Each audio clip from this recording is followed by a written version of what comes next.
Hello there, this is Pauline Crawford, CEO of Corporate Art International, and I have a delightful visitor today online, Paul Crick, who's in the UK and who is a leadership development coach. Good morning. Good afternoon, Paul. Good afternoon to you. I think, is it afternoon yet, or are we in morning still? I'm morning, and I think you're afternoon.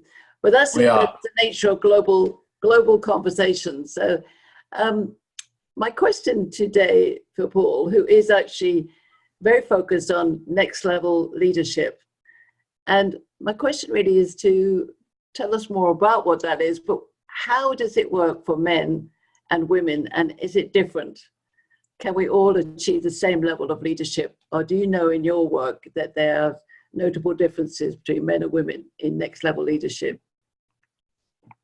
Wow, that's quite a question. I think there's a commonality in the principles, but I think how they're implemented are different because men and women have different capabilities. Men and women bring to the table different energies. And I think historically, that has sort of worked, but not worked. I think Christine Lagarde said, if Lehman Brothers was Lehman Brothers and Sisters, then we wouldn't have had the financial crisis. Yeah. And I think that's a very telling comment about the state of how things used to be. I think since Me Too came along as an issue, I think what that did helpfully is it opened up a conversation that really needed to happen, which was around people talk about equality, and I don't think it's equality. I think equality for me is the wrong word. I think it's about balance, and I think it's about how do you eliminate hierarchy? In other words, men over women in a corporate context, in terms of pay or position, that kind of thing. I think there's now a serious conversation happening. We're starting to see inclusion and diversity becoming much more of a conversation now. To what extent that really translates into some concrete shifts in terms of leveling up the pay differences so that there is zero difference between men and women's pay for the same role. What that is doing in terms of treating gender differences to create balance isn't clear enough yet. Yeah, it's interesting you mentioned balance, because I think one of the things I often say to female audiences that I believe that women have brought life into work. And what I mean by that is that the advent of women coming into the workplace over the last several decades is that we bring in the issues of family and children and elderly parents and a lot of the things that women often are looking at, and men do, but in a different way. So balance is key, but how does collaboration fit into this? Because there's a lot of talk, especially in the diversity and inclusion agenda, about collaboration. Do you think men and women see collaboration differently? I think the way they do it differently is different. I think the way they see it. So when I talk about next level leadership, it's not any great new thing. It really is looking back and trying to bring sort of a number of different philosophies together. So the first idea is the first principle I talk about would be a rising tide lifts all boats. So it's an acceptance that it is the job of men to support women and women to support men, and to do that in a way that helps each be better, that bit better tomorrow than they are today, but in their unique way.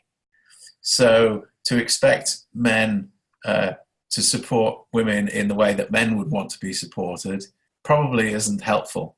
I think, and similarly, men don't want to be supported necessarily in the way that women want to do. But this whole thing lies on a continuum, doesn't it?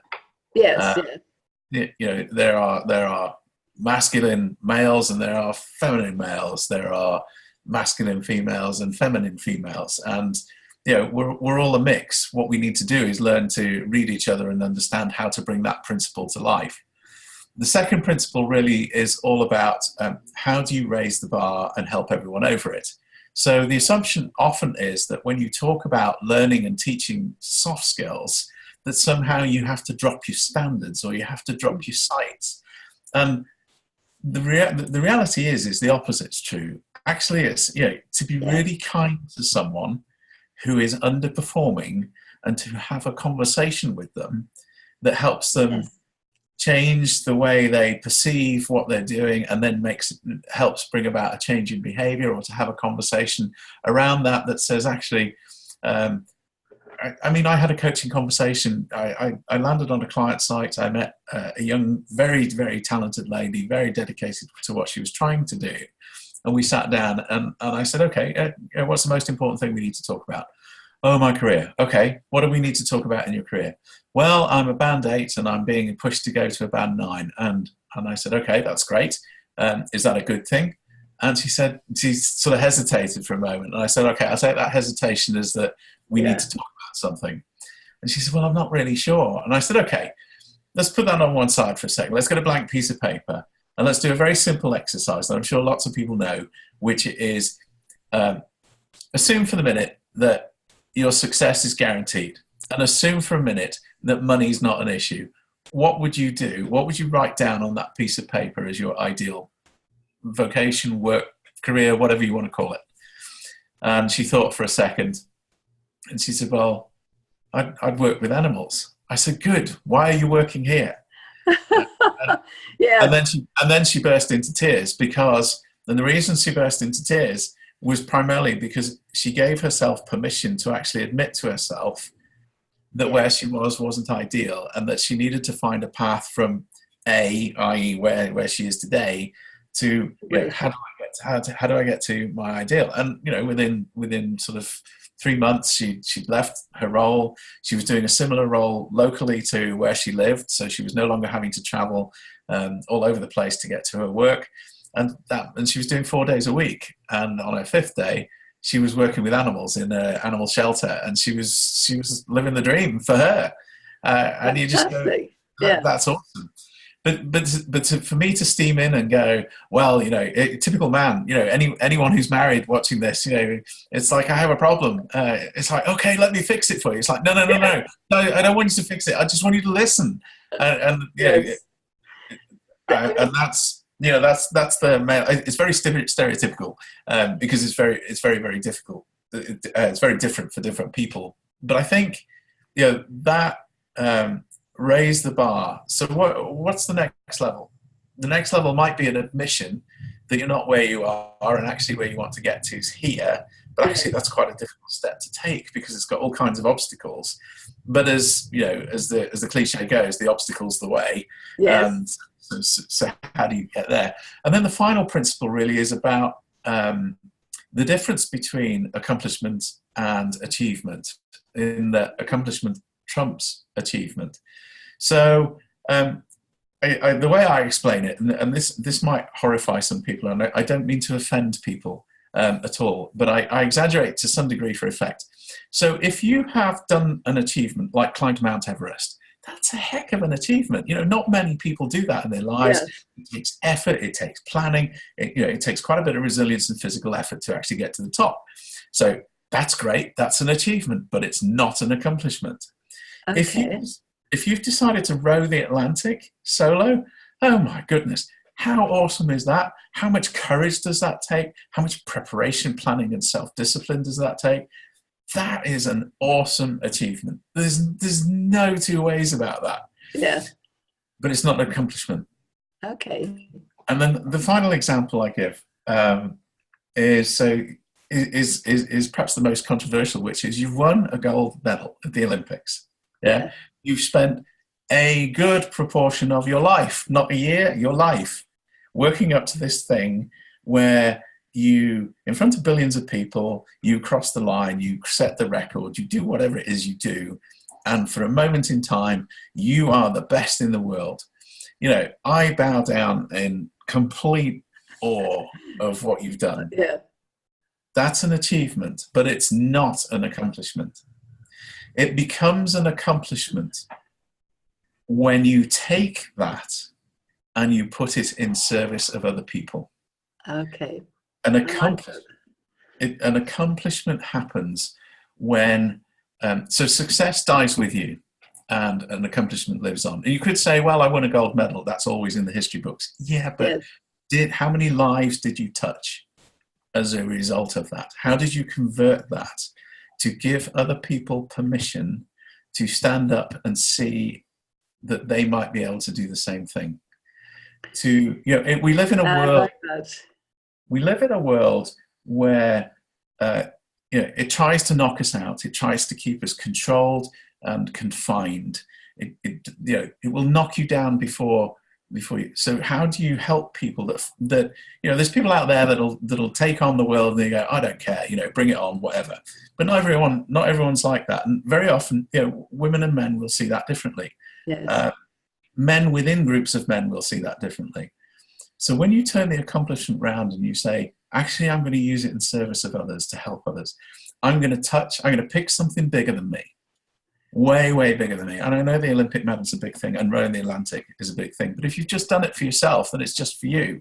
Yes. But if you do that for other people and you say, right, what I'm going to do is I'm going to take that and I'm going to inspire a generation of young black women or young men or whatever to see within inside themselves that they might actually have the potential and the greatness, which by the way they do, to do something phenomenal, to then take that achievement and touch the lives of as many people as they can. The more the better. Yeah. Yes. It doesn't have to Absolutely. be millions. Yeah. It doesn't have to be millions. If you do it in your family, yes, it's just awesome. Richard Branson always talks about, when he's asked the question, how would you define success? He always turns around and he says, judge my success by looking at my children. Yeah. And I just think that's awesome. So by the same token, touch lots of lives, but then build something that lives after you've gone in some way, shape, or form. I really love that, and I think it's a very. I haven't really thought about it as accomplishing that bigger picture, but you're absolutely right. And my passion, as you know, and those watching my videos, is that men and women actually harness the power of working together and understanding each other, their differences, and listening and recognizing it's not just about putting women in the boardroom. No. That's a numbers game, but it's actually about how we work differently in ways that will achieve a better future for everyone. And that's my passion. Recently, I gathered together 6 women and we talked about what would the future look like, and without any judgment on today, what could we do with a magic wand? And I want to do the same and ask men to do that as well. So maybe you can get 6 men together and ask them that question, sure. As an ideal way, what would the future look like? Because I believe that we're going down a very angry chaos kind of path at the moment. We're very resistant to men and women working together, and yet the next level leadership is actually not gender specific. Anybody can be a next level leader, but we have to have that conversation that's open to the possibility of us being different. And that's what I hear you saying, Paul, which is very, very refreshing from a wise man, which you are. Well, you'd have to ask other people about that, but thank you.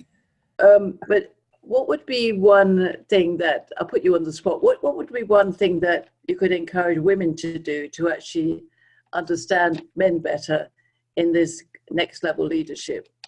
That's a great question. I would answer it this way. Practically, I would say stop trying to be like men. Stop trying to drive. The truth is, driving doesn't get us anywhere. As anyone who understands the science of flow will know, driving and straining is not the same. Strive and drive is not the same as go and flow. I like that. Well, it achieves, go and flow achieves the same. It achieves more. It's like when you let's put it in men's terms. So if you hit a golf ball and you kind of like try and thwack it. I was at a driving range. I was in Atlanta last week, and we were at a driving range, and I got my 3 wood out, and I was like, right, I'm going to send this 250 yards. And of course, I put all my energy into it. I was tight. I looked down. I'm not a golfer, so anyone who is a golfer watching this, I accept that. But I knew I was tight, and I tried to thwack the ball. And of course, I topped it, and it went about 50 yards off the end of the drive. It was extremely embarrassing in front of all my colleagues, but we all laughed, thankfully.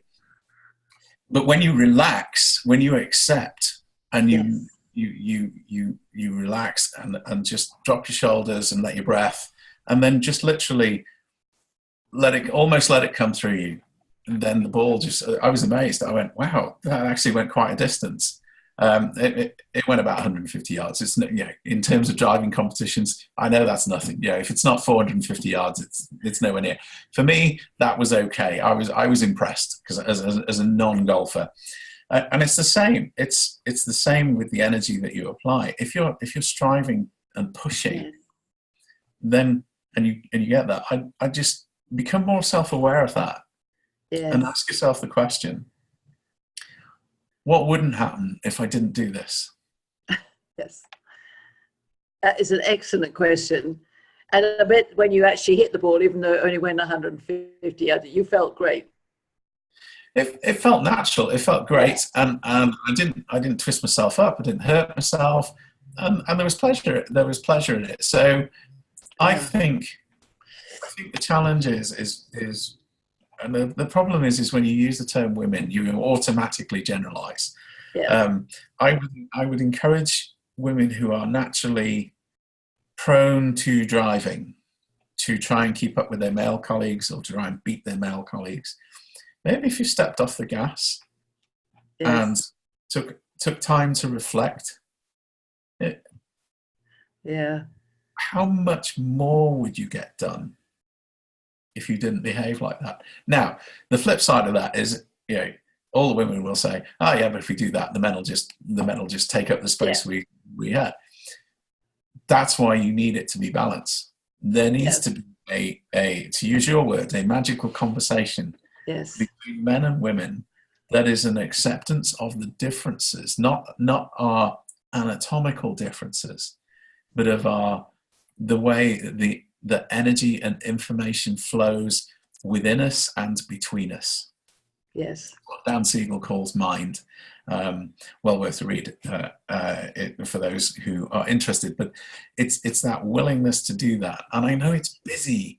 But Archbishop Desmond Tutu, before he passed away, said the future is women. We need to invest in women.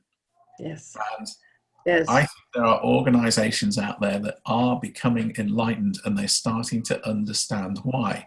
Because if you look at the data that says if you put women alongside men on the boards of major companies, then those major companies outperform financially companies that don't. So if I'm a man, and I'm a particularly masculine man driving for financial results, why wouldn't I look at that? And the reason is because we're scared. We're scared. Yes. That's probably a strong word, and people will come in and they'll say, "I'm not scared. How can you possibly say I'm scared?" But what does that do to the male outlook of the masculine thing that says you still have the masculine, I'm the breadwinner, I'm the leader, I chop down the forest, make the path, I go and do this, that, and the other. Yes, you do, and that's fantastic, and you're recognised for that. But there are other qualities you need to learn to be able to interact and integrate in the truest sense of the word, in a harmonious way.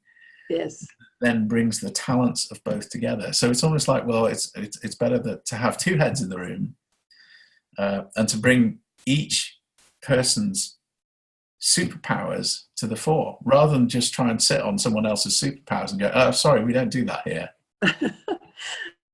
I totally agree, and I think there's hope for the future when men like yourself can articulate that, because I do believe that there's a yearning out there behind closed doors to actually do things different, and the whole numbers about the number of all male boards not opening their doors just doesn't make sense. I think they're all willing and waiting to open the doors, and we have to make sure that the conversation comes together to make that really the way for the future. I think it will. I think it will as the new generation of companies come up and start to compete with the old guard, for want of a better term. Yes. And particularly as the younger generations, meaning, purpose, balance are much more at the forefront of their vocabulary than perhaps people of my age working in traditional companies might be. Yes. The important thing is to have the conversation and to do an exploration and to encourage it to happen, because you'll be surprised, because where you get unity, then the power is almost unstoppable, in my experience. Yeah, and I think that's a wonderful place to end this interview. And I want to thank you, Paul Crick, for coming on. And I know that very soon you're going to be doing a TED Talk, and that you have a book in the offing. So what I would love to invite you to do is to send us the link for your TED Talk, and I can post it up to our viewers. And obviously when your book comes out, we'll all be eager to read it. Thank you, Pauline. So for now, thank you, and I hope the rest of your evening goes magically. Thank you. Too. Oops.